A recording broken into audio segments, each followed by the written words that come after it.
A LDB, ela trouxe modificações na proposta da escola, de uma escola que ensina para uma escola que aprende a ensinar. O foco saiu do ensino e passou para a aprendizagem. Como você percebe essa mudança e sua aplicação prática em nosso atual contexto educacional? Bom, uma coisa é você pensar a lei, o currículo prescrito, outra coisa é como ele se desenvolve em sala de aula. Mas pensando nessa questão da mudança do foco curricular, eu acho da maior importância. Agora, por quê? Porque como um professor entra em sala de aula, eu acho que a primeira pergunta que ele deve ter é o seguinte: o que eu estou fazendo aqui, quem são meus alunos e para quem ensinar a história? E tem muita gente que começa com uma pergunta outra, que eu vou ensinar. Que eu vou está no fim. Primeiro é para quê? Depois como, depois o quê? Então, quando você se volta para quem é o meu aluno, o que ele está fazendo aqui, o que pode lhe interessar, que elementos eu vou trazer da realidade para que ele possa entender melhor essa própria realidade, eu acho que o foco é a aprendizagem, não o ensino. Porque o ensino fica uma coisa muito assim, de cima para baixo, uma coisa que você já organiza de antemão. Óbvio que você tem algumas questões que você quer discutir, mas dependerá muito da sua turma. Porque você tem um planejamento, que o planejamento não é camisa de força. Alguma coisa fica, alguma coisa sai de acordo com o andar da carruagem.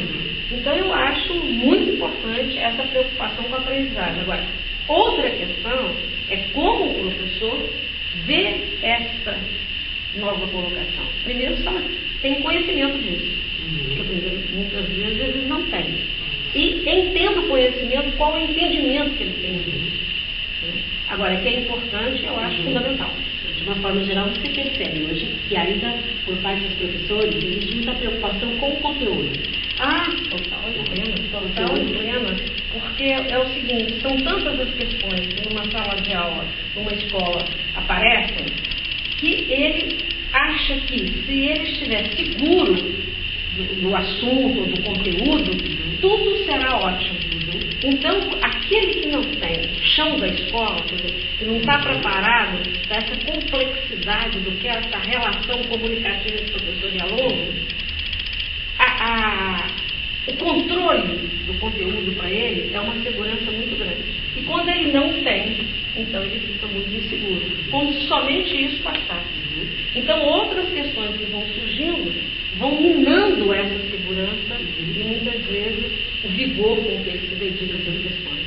Você acha, por exemplo, que exame como o SAREC, o Enem, ele acaba, de uma certa forma, trazendo essa preocupação, enfatizando muito essa questão do conteúdo na prática do professor? Ou o professor olhando dessa forma? Olha, eu acho que tradicionalmente a nossa escola foi conteudista. Mesmo quando ele está na faculdade, muitas vezes a preocupação é quase que única. Né? Porque você vê quando tem um curso, por exemplo, como de história, né? Como todos os cursos, tem duas vertentes, a licenciatura e a bacharelado. Muitas vezes são poucos os professores dos dois cursos que de fato levam o aluno a entender essa realidade e esse compromisso. Então, a questão conteudista é forte sim na universidade também. Então, se a formação dele tem essa tônica, digamos assim, isso vai perpassar a prática dele, porque muitas vezes o professor, ele na sua prática, ele vai à procura de um modelo esse que pode ter sido um professor dele em qualquer instância da sua formação. E muitas vezes a questão conteudista é, sim, presente na formação dos nossos alunos. Então ele leva isso para a prática.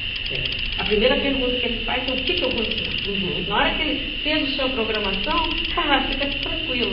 E esquece de todas aquelas questões de idade, atividade, entendeu? Como eu vou ensinar. Né? Mas, antes de tudo isso, ele tem que se colocar a questão, para que eu vou ensinar? Bom, quando pensamos hoje nas escolas públicas do Estado de São Paulo, pensamos em um currículo que, entre outros fatores, possui desenvolvimento de competências e habilidades como eixo de aprendizagem. Como você analisa essa questão no ensino de história? Olha, nenhum desenvolvimento de pensamento, portanto, habilidade e competência é feito no vazio. Você sempre o faz em cima de um conhecimento. Porque através de uma área de conhecimento é que você vai levar o aluno a pensar. Por exemplo, no caso de história, levar o aluno a pensar historicamente. O que significa isso? Quer dizer, é um desafio duplo, pensar e pensar historicamente. Então aí vem aquelas questões que eu levanto como prioritárias para um professor. São alguns princípios que vão orientá-lo na prática, né? E o primeiro princípio, para mim, fundamental, é discutir a questão da produção de conhecimento histórico. Porque muitas vezes, no senso comum, o aluno acha que o que aconteceu é o que aconteceu, etc. e tal. Então, você trazer essa questão, que é história, construída por alguém, baseada em fontes, que quem escreveu, que chama historiografia, é baseada em alguns valores, conceitos, etc., isso, para mim, é fundamental para quebrar essa noção de uma história dada, uma história como verdade absoluta, etc. Então, a primeira coisa para mim fundamental é essa questão como se dá a produção do conhecimento. Quer dizer, fazer com que o aluno enfrente essa questão. Não é dando uma aula de historiografia, mas é, pelos procedimentos metodológicos, ele perceber a diferença, por exemplo, entre texto historiográfico, fonte, coisa que muitos professores não fazem essa distinção. Aí já começa pelo meio do caminho. Entendeu? Então, eu acho que esses princípios, por exemplo, trabalhar a questão do conhecimento histórico é um. Segundo, partir do presente.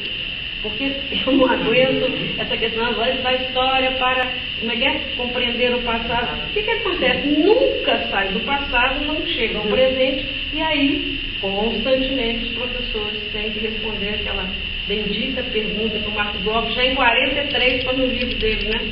Papai, me explica para que serve a história. Quer dizer, então, hoje, cotidianamente, os professores enfrentam essa situação. E para enfrentar essa situação, o professor precisa saber muito mais do que falar corretamente, de forma simples e objetiva.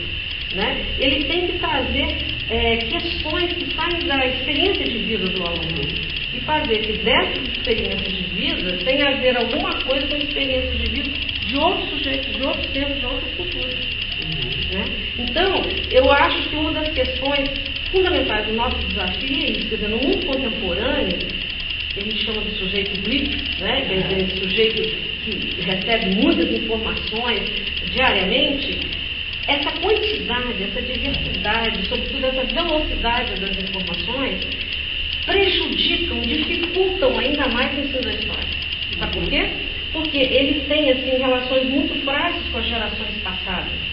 Então, como é que se dá? Dá aquilo que o Hobsbawm fala, daquela sensação de viver o presente contínuo. Então, isso tudo eu acho que traz um componente importante para a gente pensar. Quer dizer, qual é o sentido que a gente vai dar de ensino de história para os alunos? É fazer essa questão, quer dizer, que as experiências de vida que ele vive no momento histórico têm a ver, ou sejam, elementos de problematização para esse ensino.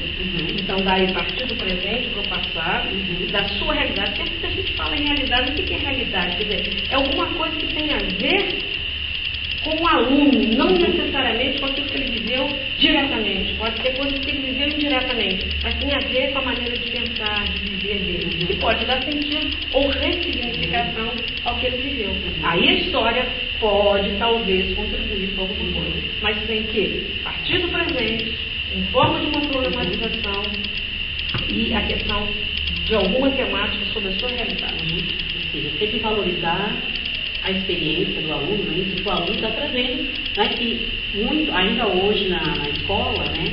Principalmente na escola pública, muitas vezes esse processo ainda não ocorre. Pois é, então tem uma atividade que eu sempre falo com os meninos para fazer, é sai da moita. A primeira coisa que eu falo que é importante, não sei se você lembra daquele texto de Wagner, ele fala de contrato didático, né? Porque ele trabalha com EJA, com os professores, lembra? Então ele fala, bom, quando você chega numa empresa, você tem que assinar um contrato. O que eu vim fazer, o que eu vou fazer, o que vocês esperam de mim? Então ele faz esse contrato didático com os alunos. Quer dizer, o que nós estamos fazendo aqui? O que é uma escola? O que nós vamos fazer? Quais são as regras do jogo? Para que essa relação pessoal possa quebrar um gelo, começar a trazer o professor e o aluno como pessoas que vivem um momento, e aí nessa comunicação trazer algumas questões que podem conversar. Porque a reflexão tem que ser dos dois. Não pode ser um sobre o outro. Porque Paulo Freire tem uma frase que eu gosto muito, lembra? Educação como é que é? A ação que se faz de A para B, nem sobre A sobre B, mas de A com B. Ou os dois estão juntos ou não estão. Não estão. Né? Certo. Bom, a Lei 11.642 implementou a obrigatoriedade de trabalho com a temática indígena e africana em sala de aula. Como professores, percebemos que a prática dessa lei passou e ainda tem passado por vários obstáculos. Como você vê essa questão? Olha, tem vários pontos aí que a gente pode abordar. O primeiro ponto que a gente gosta muito é mostrar que quando surge uma lei, tem que entendê-la na sua historicidade. Por que surgiu nesse momento? Porque uma lei, ela é muitas vezes fruto do poder, mas é fruto também de movimentos sociais, de pressões, etc. E tal. Então se pergunta o seguinte: o que aconteceu em 2003, em 2008, para você ver dois momentos de uma lei voltada para a questão do ensino da educação básica e que trazem questões, né, culturais importantes da nossa história? Então, dentro desse processo, que é fruto de pressão, etc., a gente já vai analisar o momento. Por que surge em 2003 uma para a afro-brasileira e depois surge em 2008? Quer dizer, há um movimento aí, antes negro e depois um movimento indígena, que está começando a ter visibilidade na sociedade. Então, a primeira coisa que eu acho é discutir a lei no seu contexto. Segundo, como nós estávamos falando anteriormente, a questão do conteúdo. O professor se sente seguro quando ele domina o assunto, ou pensa que domina, ou conhece um bocadinho, etc. E tal. No caso aí das duas leis, eu acho interessante que provocou em 2003 para cá o quê? A criação de uma disciplina no curso superior. No caso, a disciplina aí da cultura afro-brasileira, não é isso? Então, nesse sentido, a afro-brasileira parece que se tem algum conhecimento, mas da questão indígena é seríssima. Porque a publicação é diminuta, é menor em comparação à da afro, né? O aluno, na sua formação universitária acadêmica, não tem essa informação, são raríssimas as disciplinas que realmente, dentro do seu período, da sua abordagem, tratam dessa temática. Então já começa por aí, né? E depois tem o seguinte: o que foi feito pelo poder público para a formação desses professores em função dessa lei? Então tem uma expressão muito interessante, né, no Brasil, que certas leis não pegam. Aí eu fico me perguntando, será que essa lei vai pegar? Por quê? Da cultura afro-brasileira eu acho mais fácil, pela sua disseminação desse movimento, da questão cultural que envolve, porque eu acho que entre aqueles marginalizados da historiografia oficial, o indígena é, acho que, um dos mais afetados. Né? Então tem essa questão do desconhecimento, da formação. Aí eu fico perguntando, será que daqui a pouco vai se formar também, ou se criar uma disciplina a nível superior para resolver essa questão? Por outro lado, me parece que é muito problemático você achar que, criando-se uma disciplina acadêmica, resolve o problema do ensino. Não é assim, né? Outras questões de valores, de prioridades, etc. Porque eu acho que todas essas duas culturas, eles deveriam vir como um tema transversal. Você está me entendendo? Quer dizer, percorrer todas as disciplinas, todos os graus, etc. E não ficar sobre a responsabilidade de uma disciplina, literatura, educação artística e história. E aí fica aquele negócio da divisão diária. Olha, isso aqui não é meu, eu não trato disso, porque não é. É igual a leitura. Ou todo mundo enfrenta a leitura, o letramento, ou ninguém enfrenta, porque todo mundo, história, geografia, precisa da leitura. Né? Então eu acho que essa é uma questão séria, porque toca num ponto capital, que é preconceito. Que é exatamente o quê? Aquela versão que a historiografia tradicional traz. Fala a verdade, você estuda na universidade, ou os livros didáticos reproduzem essa versão desfocada. Índio é só no serviço colonial. Acabou. Outro dia nós fizemos um trabalho com uma professora e tal, e ela levou os meninos para visitarem aldeia, um grupo indígena, né? O que aconteceu? Os meninos vieram apavorados, dizendo que aquilo não é índio. Por quê? Eles estavam de calça jeans e estavam com celular. Quer dizer, fica uma coisa completamente desfocada. Índio está lá.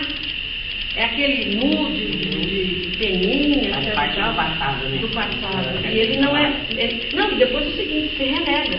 Porque ele não pode, como todos nós, usarmos, né, uma tecnologia de hoje. Ele tem que ficar lá no passado. Então, aí o que está por trás? O que a escola, toda a formação faz? É um ser ahistórico, ele está parado no espaço. Ele não faz parte da sociedade brasileira, então ele não tem o direito de usar celular. Então, é muito sério isso. Isso, ele ainda fica muito no campo do exótico, não é isso? Isso. Né? Tá fora. Então veja o que eu estava falando com você. Quando uma pessoa, eu acho que está interessada em enfrentar essas questões, que é a questão afro, a questão indígena, são fundamentais para discutir a questão o quê? Da historiografia. A questão da memória histórica construída, dessa questão da construção do conhecimento histórico. Quer dizer, aí você tem condições de mostrar como isso aí é construído, forjado. Por isso que eles estão fora dessa historiografia oficial. Então não pode usar celular. Não é brasileiro. Então, dentro daquela outra linha que eu te falei, dos princípios, partir do presente, da realidade, etc. e tal, seria muito interessante levantar essa questão, esse tipo de problema. Aqui onde nós vimos ser índio, o que é ser índio?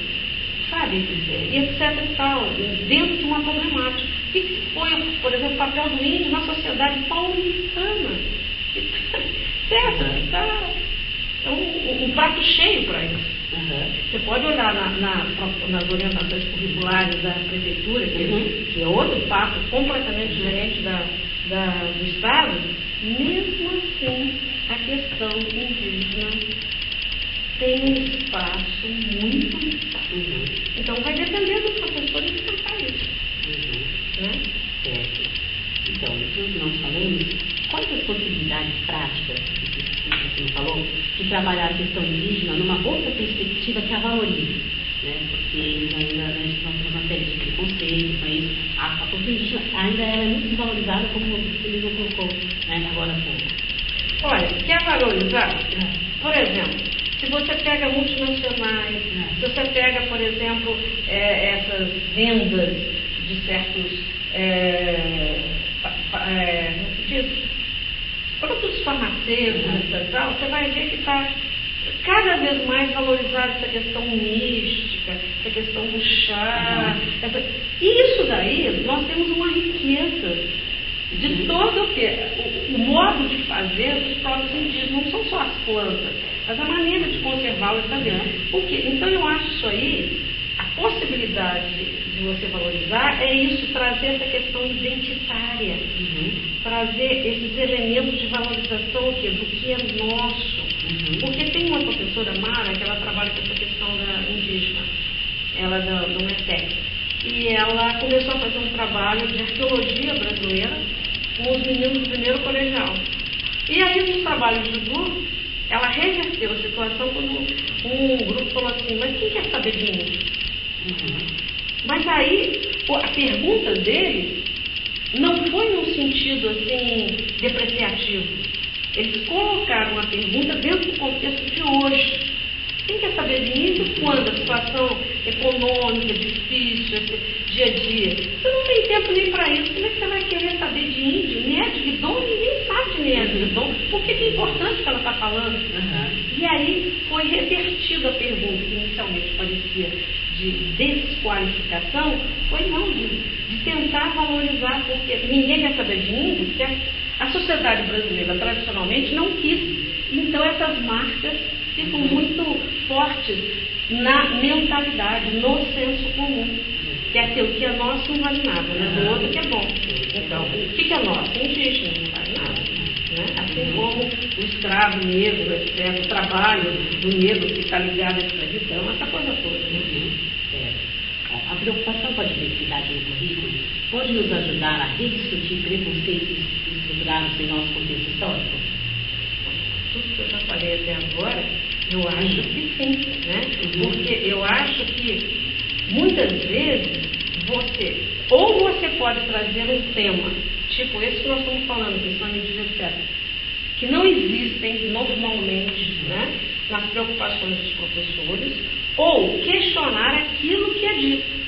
Você pegar um livro didático, por exemplo, você pegar certas reportagens, manchetes de jornais, e aí você ir desconstruindo esse discurso que reforça o preconceito, essa desvalorização.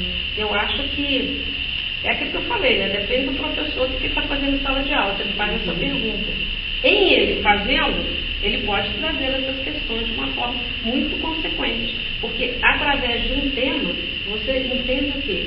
O sistema capitalista, a cultura, essa construção da memória, né?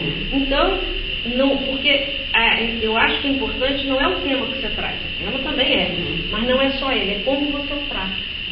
Né? Então aí vem toda essa questão da responsabilidade do professor e do que ele se sente, o que é para ele ensinar a história, né? O que é pensar historicamente, né? Tem a questão da historicidade também. O que você tem observado nos encontros, né, em relação à temática indígena? AMPU e outros encontros que vão discutir a temática. Olha, eu acabei de chegar da Perspectivas, tivemos aí mesas sobre a questão do patrimônio, mesas que começam quando eu digo patrimônio, que está envolvido aí a questão de identidade, a questão de valorização do patrimônio imaterial, que aí entra essa questão da cultura indígena de uma forma muito forte, né? Desde 2000, né? Veio essa questão do patrimônio material. Agora eu vou para a AMPU regional, que vai ser em setembro, e vou participar de uma mesa que é exatamente memórias e diversidade cultural. Então, vai ter uma fala sobre a questão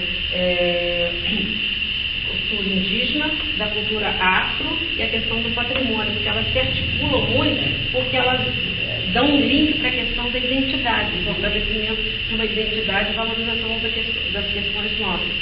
E a AMPU tem um GT de ensino, né? Porque nós temos GT de ensino regionais e temos o GT nacional. E vamos fazer uma grande pesquisa no Brasil inteiro. Antes de vir para cá, eu estava até cuidando disso.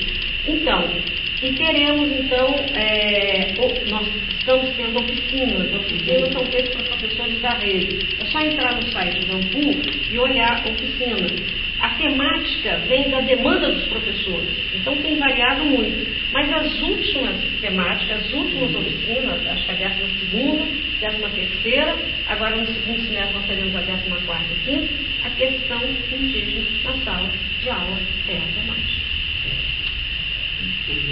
Bom, depois você pode nos ajudar a disponibilizar no site esse material? Pode, tranquilamente. É só entrar no site, o que está lá é do domínio público. Estamos agora para qualquer outra coisa. Tá bom, muito obrigada pela sua contribuição aqui para o nosso site do Ajá. Nada, só tantas horas.